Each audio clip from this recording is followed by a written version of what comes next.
Tension is rising again in Abuja after reports that President Bola Ahmed Tinubu barred FCT Minister Nyesom Wike from a public media briefing. But when Peter Obi was asked about it, his calm response surprised everyone. No drama. No attack. Just truth, focus, and wisdom. He also spoke about the new INEC Chairman, and his words might be the reminder Nigeria truly needs right now. The atmosphere in Abuja turned tense after shocking reports surfaced that President Bola Ahmed Tinubu had barred the Federal Capital Territory Minister, Nyesom Wike, from attending or speaking at a major public media briefing. The story spread fast. Every TV station, every online headline carried the same question: is there a crack between Tinubu and Wike? Political watchers were eager to hear what opposition leaders would say. And when the media finally met Peter Obi for a quick chat, everyone expected drama or criticism. But Obi's reply was completely different: calm, thoughtful, and mature. He looked straight at the reporters and said, "Well, I don't really think about issues that don't contribute to the interest of the Nigerian people. I believe it's a rumor. We have more important things to talk about than this." That single line changed the tone of the entire conversation. People who expected him to attack the government were shocked by how focused he stayed on the people's interest. But before Obi's comment went public, the rumor itself had already stirred waves of speculation across the country. Some believed there was deep tension between Tinubu and Wike, others thought it was a simple case of internal misunderstanding. On social media, hashtags like #Tinubu and Wike and #FCT drama began trending, with users debating what could have caused the supposed restriction. In the Federal Capital Territory, many residents were confused. Wike had been one of the most visible ministers since Tinubu's administration began, always at the center of attention, visiting project sites, inspecting roads, and giving bold speeches. For him to suddenly be excluded from a public briefing sounded unusual. Journalists rushed to confirm the story, but no official statement came from the presidency. The silence only made the rumor louder. By evening, newsrooms across the country were calling it one of the biggest political surprises of the week. Some analysts described it as a power test inside the ruling circle, while others called it a strategic silence from the president. Every commentator wanted to give meaning to what might just have been an internal adjustment. It was against this background that Peter Obi appeared at a public event in Lagos. As usual, cameras surrounded him the moment he stepped in. His calm appearance contrasted sharply with the heated political noise spreading online. The journalists waited until the end of the event before asking him about the issue. "Sir, what's your take on the report that President Tinubu barred Minister Wike from the recent public media briefing?" one of them asked, holding up a recorder. There was a brief pause. The crowd leaned forward, expecting an attack or a witty remark. But Obi didn't react with emotion or surprise. He simply smiled, adjusted his microphone, and spoke in his usual soft but firm tone. He said, "Well, I don't really think about issues that don't contribute to the interest of the Nigerian people. I believe it's a rumor. We have more important things to talk about than this." The statement was simple, but it carried weight. There was no mockery, no side comment, no attempt to score political points. He sounded like someone who had already moved past the distractions and was focused on deeper national issues. In that short moment, Obi reminded everyone of his unique approach to politics: calm, people-centered, and free from drama. The reporters, who had prepared for follow-up questions, found themselves quiet for a few seconds. His answer didn't give room for controversy. Instead, it redirected attention to what really mattered: the problems ordinary Nigerians face every day. On social media, clips of his comment began circulating within hours. Many praised his composure, saying he once again showed leadership by refusing to be dragged into political gossip. Others said it reflected a new kind of discipline in opposition politics, one that focuses on solutions, not scandals. Political observers later described his statement as a classic Obi, a man who measures his words carefully and keeps his eyes on the bigger picture. Some people even argued that his refusal to comment negatively on the issue was itself a form of political strength. That evening, several talk shows discussed the contrast between the rising noise in government circles and Obi's quiet but firm attitude.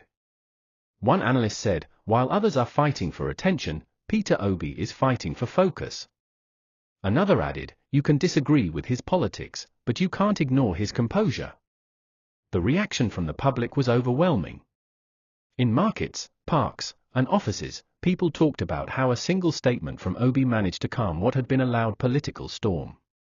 Many Nigerians said they admired his ability to avoid unnecessary drama, something they wished more leaders would do. Some supporters saw it as a reflection of his values, humility, emotional control, and dedication to the people's needs. Others said it showed that he still represents a voice of hope in a political space filled with division and noise.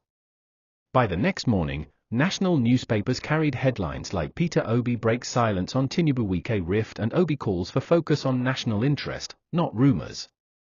The tone of the discussion had changed.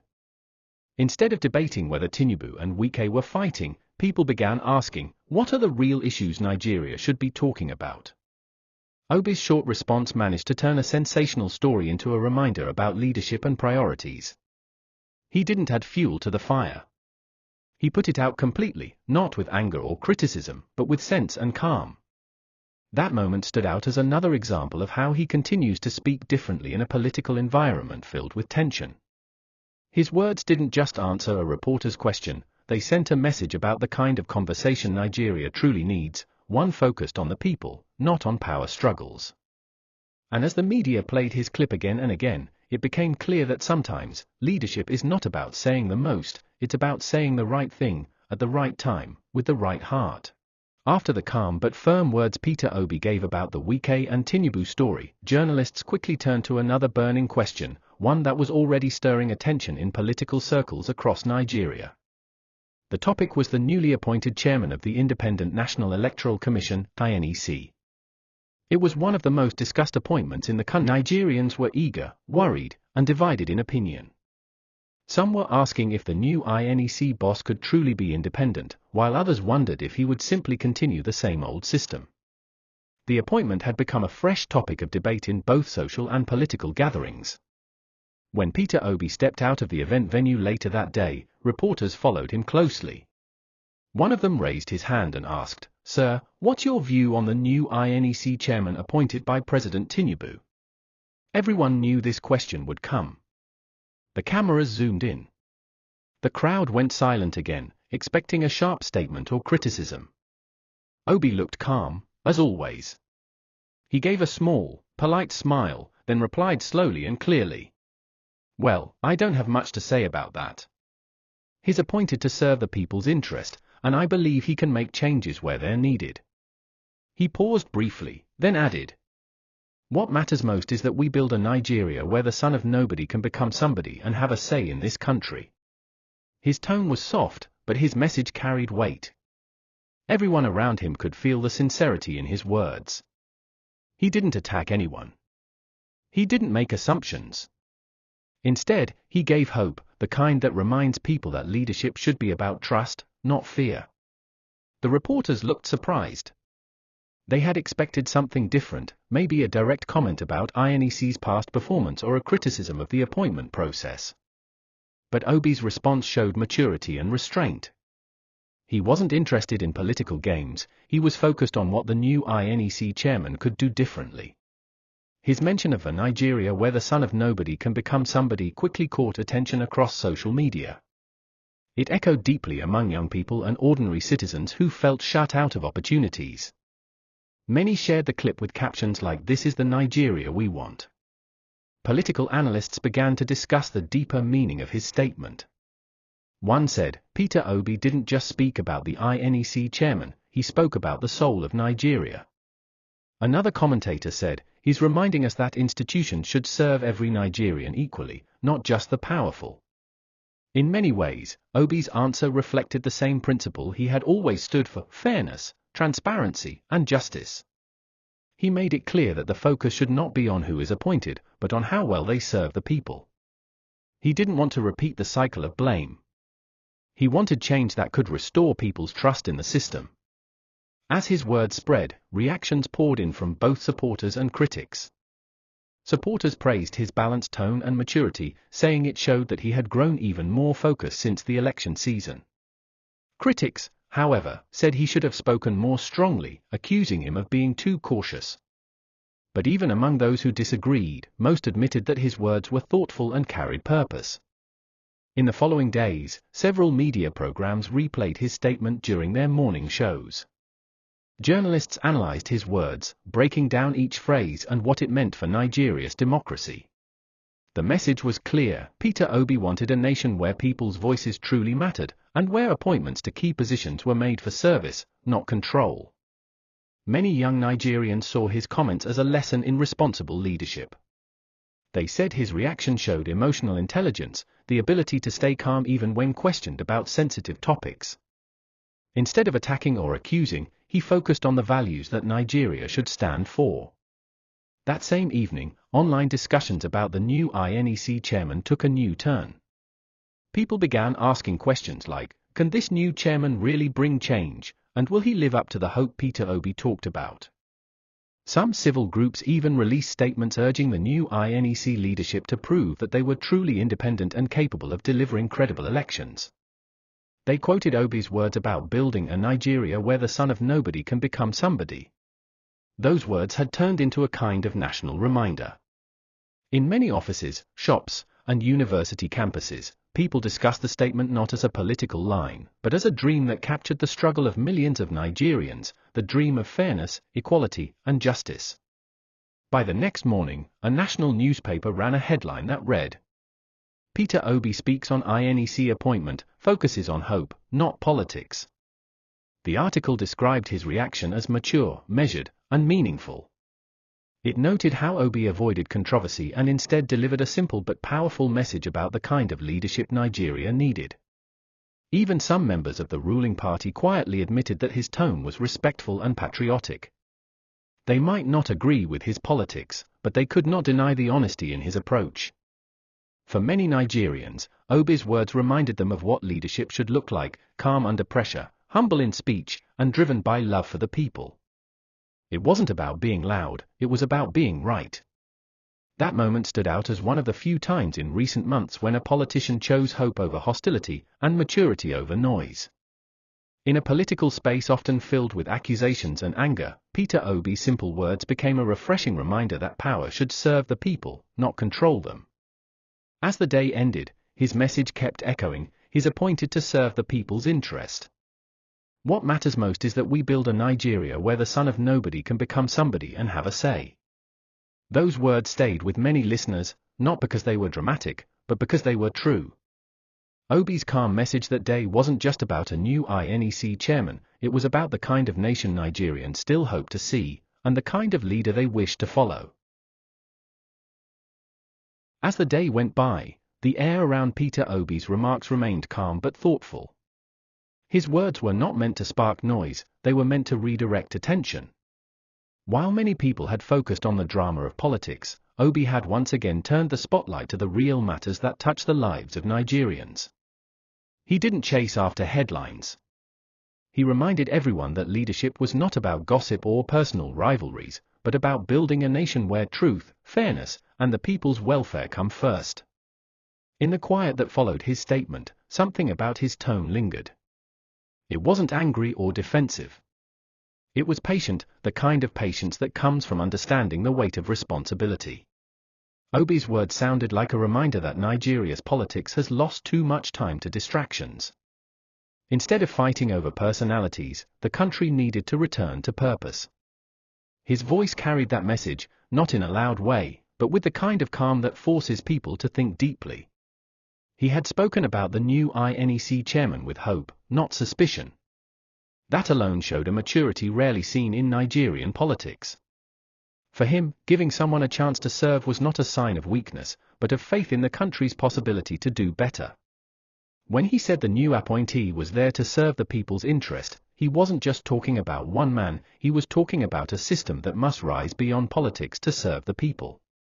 To Obi, every position in government carries a duty to make life better for the ordinary citizen, the farmer in the village, the teacher waiting for salary, the trader struggling to keep up with prices. Those were the people he always had in mind when he spoke. So, when he dismissed the rumor about Tinubu and Wike, it wasn't because he didn't care about national issues, it was because he believed the nation's energy should be focused on problems that truly affect lives. It was easy to sense the conviction behind his calmness. In his mind, every minute wasted on political gossip was a minute stolen from progress. That was why he always seemed different, not driven by headlines, but by humanity. His words that day were not just a response, they were a quiet lesson to those who constantly feed on controversy. In the political field where outrage has become a weapon, Peter Obi's restraint stood out as strength. He didn't let provocation shape his tone. He chose peace over heat, direction over reaction. To him, true leadership wasn't about who could shout the loudest, it was about who could listen, reflect, and act with conscience. His remark about building a Nigeria where the son of nobody can become somebody captured the spirit of everything he stood for. That single line held the story of millions of Nigerians who work hard every day but feel unseen by the system. It spoke for the student in a rural school who dreams of becoming a leader someday. It spoke for the young graduate searching for a job, the mother trying to feed her children, and the honest worker who only wants fairness. That sentence wasn't a slogan, it was a vision. A vision where the background you come from doesn't determine how far you can go. A vision where every Nigerian has a voice and every vote counts. By shifting attention away from personal quarrels and political games, Obi reminded everyone that leadership is not theater, it is service. His calm answers reflected his belief that power should never be used to divide or suppress, but to build trust and progress. Even as he walked away from the reporters that day, his presence remained firm, carrying the quiet authority of someone who leads with thought and not emotion. He didn't seek applause. He simply wanted people to understand that the destiny of Nigeria cannot be built on rumors and rivalry. It must be built on truth, accountability, and care for the people. That moment revealed the side of Peter Obi that many Nigerians had come to respect, a man who chooses substance over spectacle. He did not see politics as a battlefield where words are weapons, but as a platform to heal, unite, and transform. His measured responses showed that leadership is not only about solving problems, but also about refusing to create new ones. He understood that every careless statement from a leader could fuel tension or deepen division. That was why he chose his words with care, focusing on what brings growth instead of what causes conflict. He wanted a country where national conversations lead to solutions, not more confusion. As he left the venue, the reporters packed up their equipment quietly. They didn't get the kind of explosive quote they might have hoped for, but they got something better, a message that spoke to the conscience of the nation. His words hung in the air like a reminder that Nigeria's healing will not come from endless debates or political rivalries, but from leaders who think beyond themselves. His calmness was not weakness, it was discipline, the discipline to stay focused on what truly matters. In that silence, Peter Obi had said more than many others who speak for hours. His message was simple, but it carried the weight of leadership, that the real work is not in arguing about who was barred or who was appointed, but in fixing the system that affects millions every day. He had shown that leadership is not just about speaking, it is about knowing when to rise above the noise. His words that day were not for politicians alone, but for every Nigerian who still believes that the country can rise again. By the time he walked away, the atmosphere had changed. The questions were over, but the meaning behind his words remained strong. He had turned what could have been another round of political drama into a quiet call for purpose. And in that calm moment, he once again reminded Nigeria that progress begins not with noise, but with sense, truth, and compassion.